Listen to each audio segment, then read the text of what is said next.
Welcome all of you. This is a special one from HAFIZ TV. My name is Abdullah Shamon Bako. We're here at the Global Info Analytics Office, and we're here to talk to the main man himself, Mr. Mussa Dankwa. Assalamu alaikum to you. Wa alaikum salam. How are you? Alhamdulillah, we're doing very well.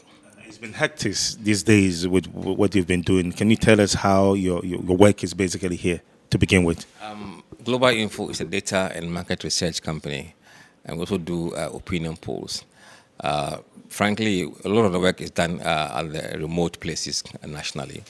We have close to 250 or so volunteers in the field, and data is gathered across the country and sent to us via electronic means. And we have a small skeleton of team here who look at the data and process them, and also the core team are also in Accra here. So now let's get to business. We want to look at your work from the Muslim perspective. I'm sure the demographics, what was the demographics saying? And people thought that the vote that was casted and the declaration, we're going to see some marginal, inflows when it comes to Muslim voting for a Muslim, and we didn't see that. What happened? Muslims don't actually vote on religious basis because if we do, we'll be in a disadvantage, because we are just about 21% of the voting population. And if we decide to vote like that and others vote against us, no one who's a Muslim can be elected, unless you are in typically Hausa or Zongo areas. So Muslims don't play or they don't vote on a religious basis. But I think people have misunderstood the support the Muslims give to NDC and the Muslims. It's just the party and not the individuals. So whether it's a Muslim running on a ticket of NDC or not, they tend to get the vote of Muslims because of that relationship. Let me not cut you, but so does that mean that from your polls, indeed, the Zongo Muslims voted overwhelmingly for the NDC? Yes, absolutely.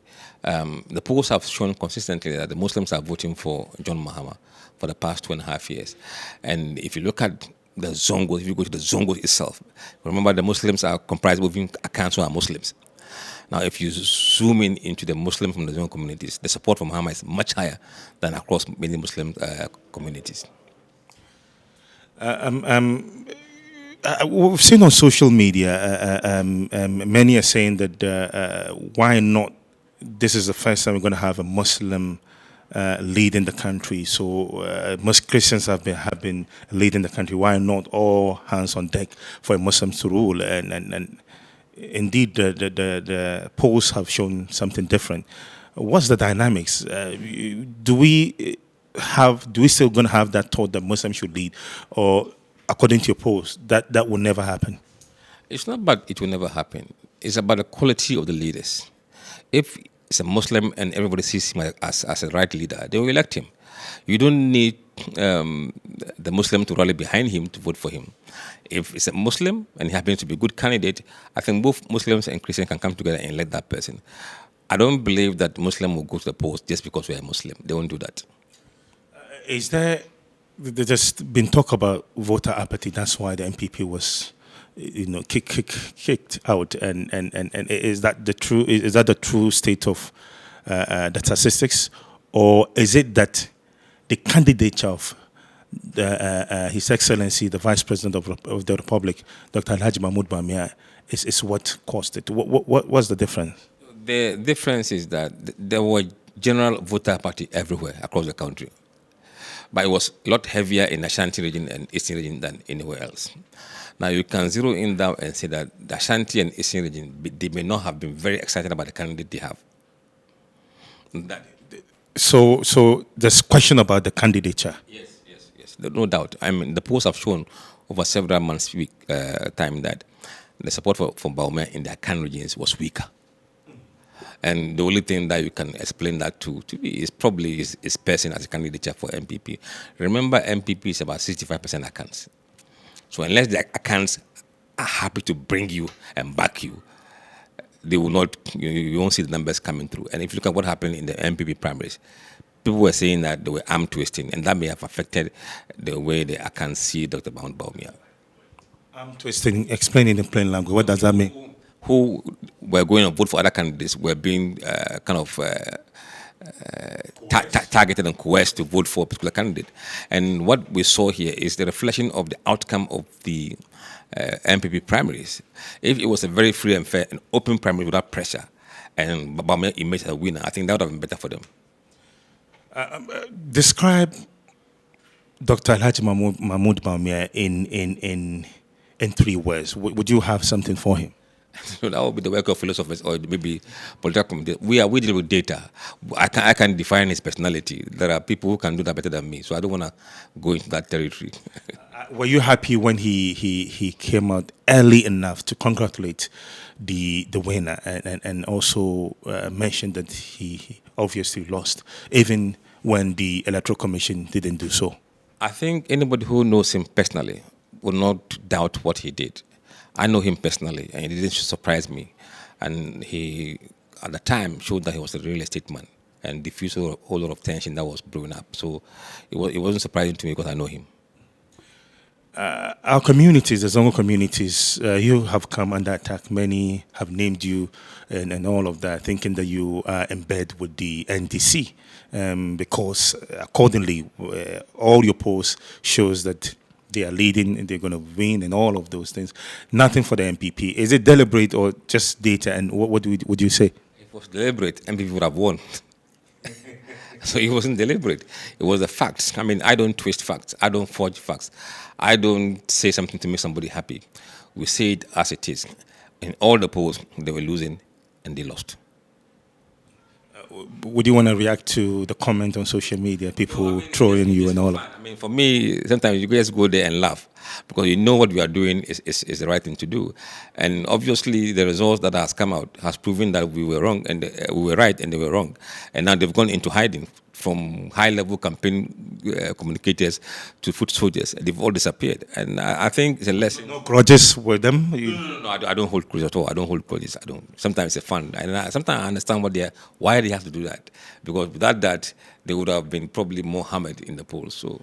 Some also says recently, 2-3 days ago, you were on social media reciting the Holy Quran. Legitimately, are you proving something to mean that you are Muslims and when others have called you the opposite? And I think I just wanted to say that Muslims don't just crumble and throw their integrity into gutters. We're guided by the Quran, and as a Muslim scholar, you always be guided by the Quran. If I have the Quran beside me, I will not lie about anybody.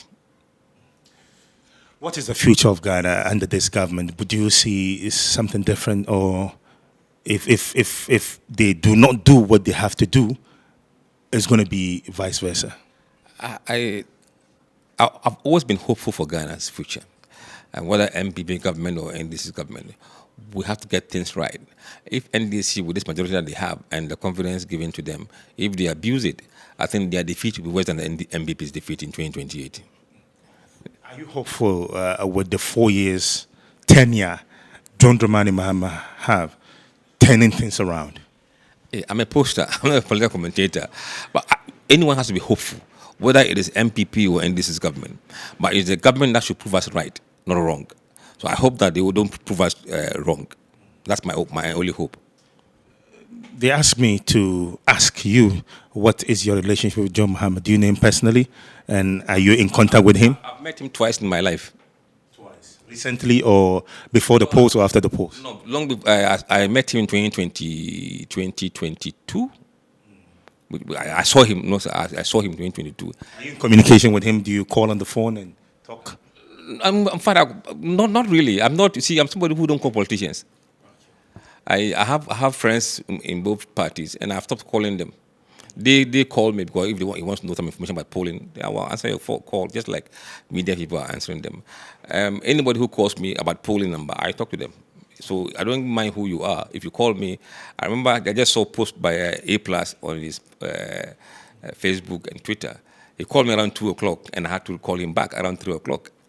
And then we spoke a bit, and from what he wrote, I think I helped him. So anybody that calls me, I answered it. Would you want to take up an appointment under this administration? No, absolutely not. I will not take. I'm a professional person. I have my own job. I won't leave my job to go and do politics. No. What do you want to tell Ghanaians as far as your work is concerned? And because many are still We will continue to do what we have been doing. We're just going to take about 6 months break and start again in 2025 around June, July. And we'll continue to do that. Whether MPP or NDC, we are a company, we are continuing our work. Thank you so much. It's my pleasure, brother. All right, it's been an incredible conversation with the man, Mussa Dankwa, in Global Info Analytics. My name is Abdallah Shimon Bako. Catch you sometime on Hafiz TV.